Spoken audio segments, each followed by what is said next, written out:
pertanyaan. Kalau tidak nanti ini akan beradu dia nanti soundnya. Jadi agak ribut nanti ya. Ya, Jadi harap ya. ini aja satu-satu aja nanti dibuka itu ya. Baiklah, dari pertemuan ke-16 ke-14 kita ini, insya Allah ke-15 itu udah ini ya, udah 15-16 kita udah UAS nanti. UASnya seperti Bapak di-share ke ini, ke Classroom, Google Classroom, yaitu tentang membuat laporan skripsi. Nah, kemarin kan proposalnya, ini laporan skripsi, tapi hanya kisi-kisinya saja, tadi bukan sesungguhnya gitu ya. Nah, nanti sekarang, mulai dari sekarang lah, kalian ansur, kalian bikin, ya kalian lanjutkan dari proposal kalian kemarin gitu.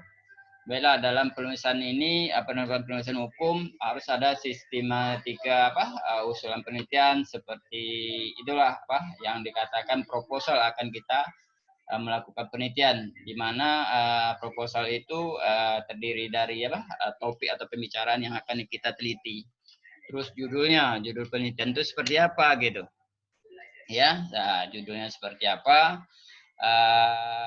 Yang akan kita teliti buat penelitian kita ini tadi, umpamanya peran BPD kah atau peran kejaksaan dalam menangani penuntutan, umpamanya kasus korupsi ditinjau dari hukum syariah, umpamanya kan. Silakan itu dari judul. Terus setelah kalian dapat dalam sistematika penulisan ini tadi, setelah judul tadi udah selesai komplit proposalnya, kalian tulis, itu yang namanya usulan penelitian. Usulan penelitian yaitu bagian awalnya kalau kita bagi garis besarnya itu ada 3 bagian awal, bagian isi, bagian akhir. Di mana bagian awal ini halaman judul, lembaran logo gitu ya, halaman lembaran pengesahan gitu ya, itu bagian awalnya tuh dari ini tergantung sistematika penulisan dari semua karya tulis ilmiah setiap universitas atau kampus yang bersangkutan. Ya, susunan-susunan ini bisa dilihat nanti dalam ini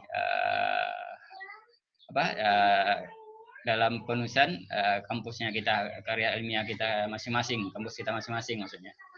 Terus bagian isi, di mana bagian isi tadi bagian awal udah terdiri di lembaran judul, lembaran pengesahan ya.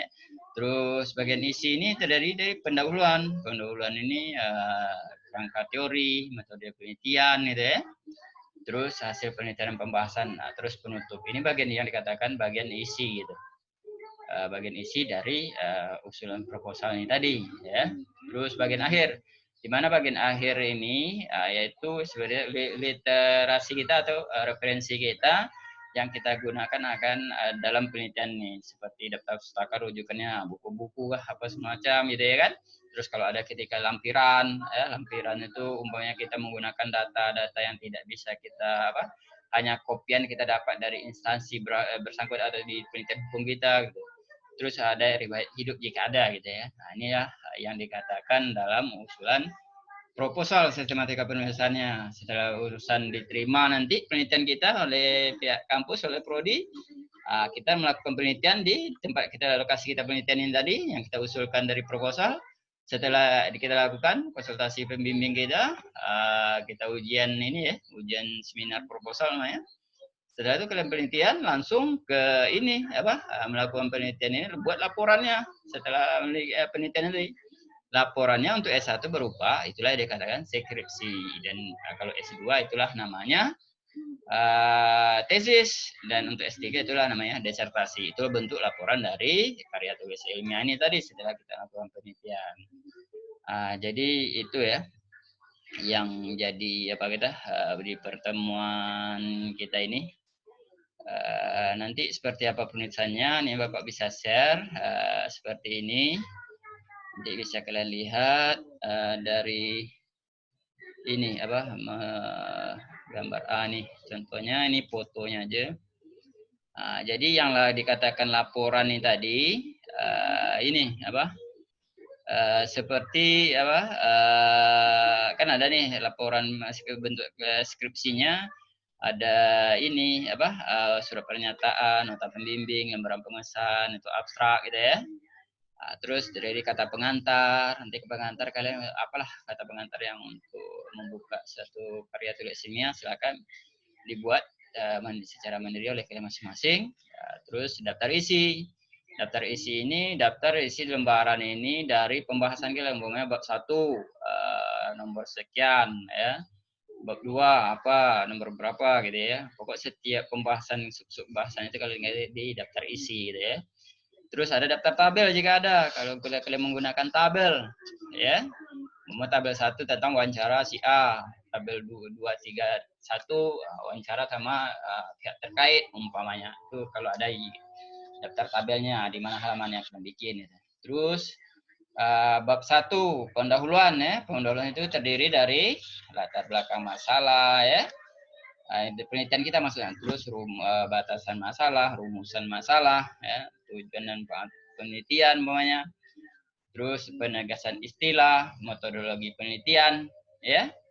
Metode penelitian ini jenis penelitiannya apa, pendekatannya penelitian itu apa yang digunakan gitu ya. Terus sumber data, data primer, data sekunder, dan sumber data ini nanti terkait dengan jenis penelitian kita ini metodenya kita gunakan. Normatif, yuridis normatif kah atau empiris sosiologis. Nanti di sinilah data-datanya, sumber datanya nanti yang bedanya.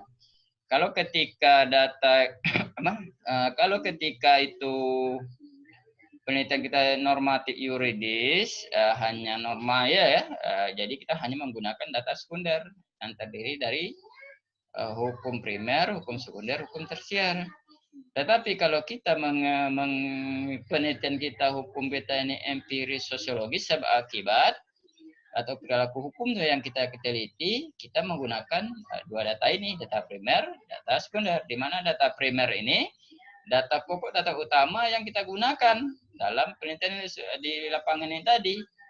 Umpamanya Atika dengan si Tunzia membunuh Tunzi. Umpamanya apa kena bunuh gitu ya kan? Ngapa dibunuh Atika? Maksudnya data primer ini itu Atika sama dengan Tunzia.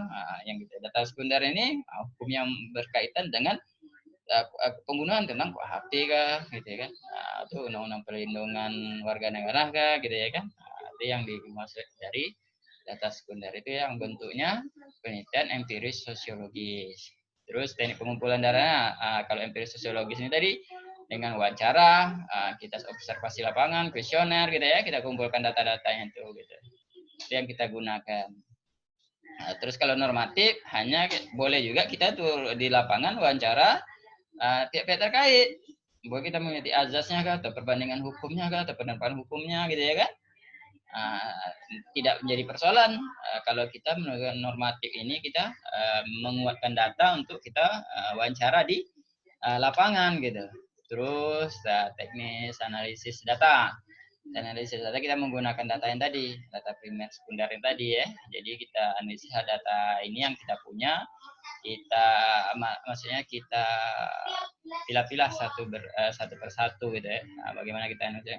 Ini menjadi analisis deskriptif analitisnya nih menjadi kualitatif atau kuantitatif gitu dari dalam segi penulisan kita gitu. Terus setelah bab 1 tadi terdiri dari ini tadi, selesai di bab 1, masuk bab 2. Bab 2 itu ada kajian teori. Teori yang berhubungan dengan penelitian kita ini tadi, judul penelitian gitu.